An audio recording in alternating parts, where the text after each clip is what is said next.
Por último, vamos a hacer como un repaso rápido de todo. ¿Listo? Que se me hace como necesario. Este es un tema muy largo, muy prolongado y es importante hacer un repaso final para consolidar absolutamente todo lo que se mencionó en la tutoría. Si en algún momento necesitan saber rápido cómo manejar un infarto agudo de miocardio y tienen la posibilidad de ingresar a UpToDate, ingresen a UpToDate y vean en el outline.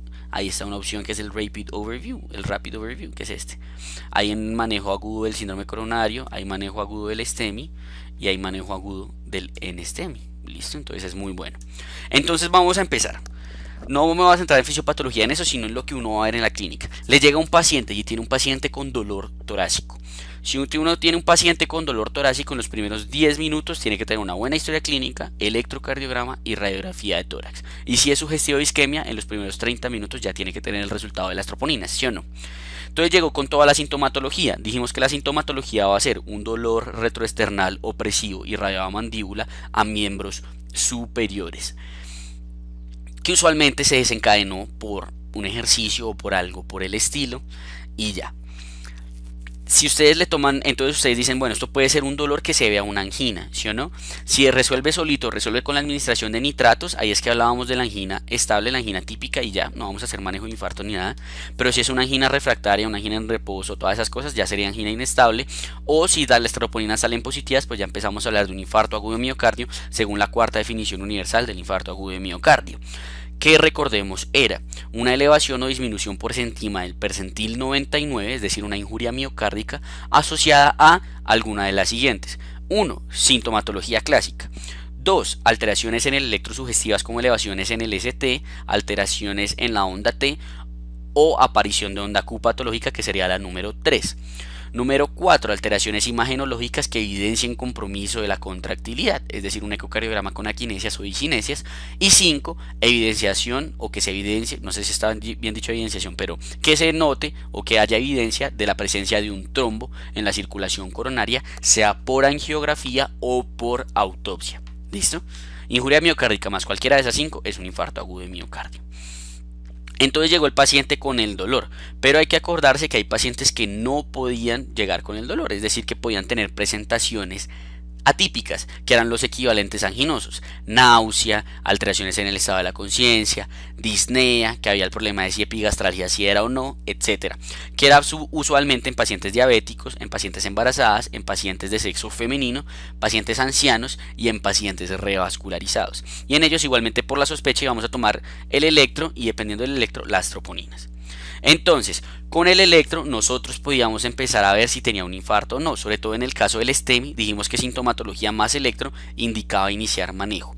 Entonces, ¿cómo se va a determinar que una elevación del ST es patológica? Es una elevación mayor a 1 milímetro en cualquier derivación menos B2 y B3, en donde si es un hombre menor de 40 años debe ser 2.5, si es un hombre mayor de 40 años debe ser 2 y si es una mujer debe ser 1.5 milímetros.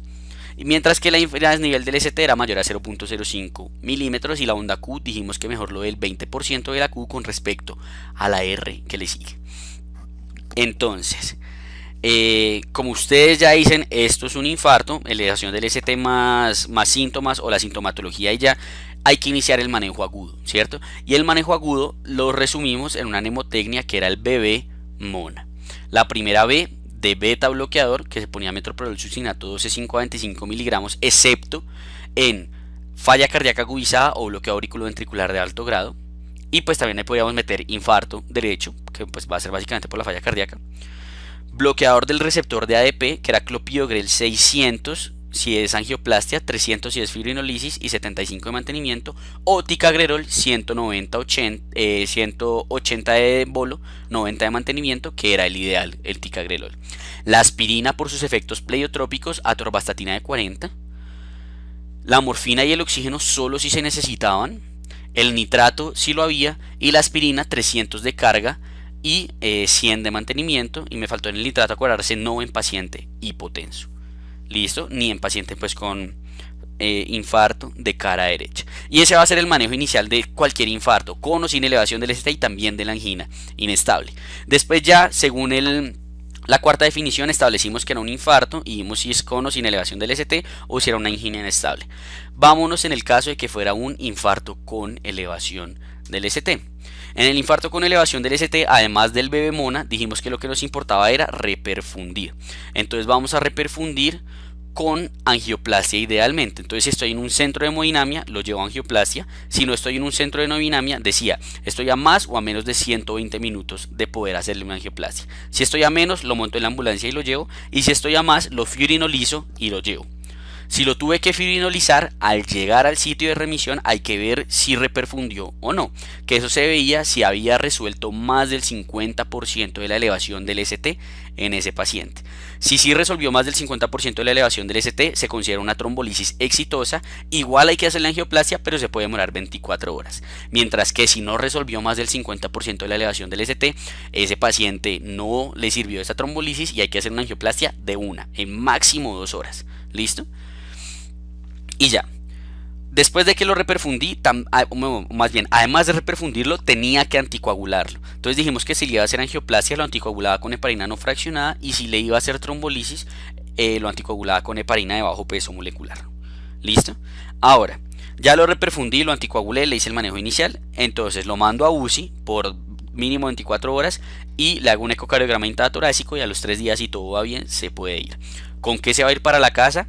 Aspirina de por vida, clopidogrel o ticagrelol dependiendo de lo que se tenga por un año idealmente, a menos de que tenga mucho riesgo de sangrado 6 meses o si tiene mucho riesgo de trombosis 3 años. Y después se le quita la aspirina si quedó de por vida. Beta bloqueador de por vida y esquema de estatina de alta intensidad, es decir, atorvastatina 40 o rosuvastatina 60 por vida, de por vida. Si quedó con falla cardíaca o es diabético, le añado el IECA y la espironolactona. ¿Listo? Y ya, ese fue el manejo entonces del STEMI. Ahora, si fue un paciente que le diagnostiqué una angina inestable o un infarto sin elevación del ST, entonces además del bebemona, lo que me importaba era 1, anticoagular, 2, estratificar. ¿Con qué lo anticoagulaba? Idealmente con fondaparinux y si no, pues con enoxaparina. ¿Y con qué lo estratificaba? Podía ser con el TIMI o con el GRACE. Entonces, según el TIMI y el GRACE, podía hablar de un riesgo bajo de 0 a 2 en TIMI. Y de menos de 108, ¿sí? O sea, 0 a 108 en GRACE, un riesgo medio, ¿cierto? Que era 3 y 4 en TIMI y 109 a 140 en GRACE, y de un riesgo alto que era 5 a 7 en TIMI o más de 140 en GRACE. Y de acuerdo a eso yo determinaba qué iba a hacer. Si me daba un riesgo bajo, ya, manejo médico y listo. Si me daba un riesgo medio, le hacía una angioplastia en máximo 72 horas. Y si me daba un riesgo alto, le hacía una angioplastia en máximo 24 horas. Y si tenía un riesgo muy alto, que fue lo que definimos como inestabilidad hemodinámica, le hacía una angioplastia de urgencia, es decir, en menos de 2 horas.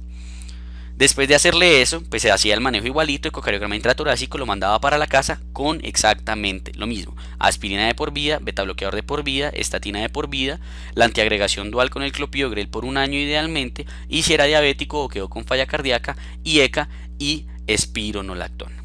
Cuando yo le hacía la angiografía, además, yo tenía que ver si había que revascularizar a ese paciente o no.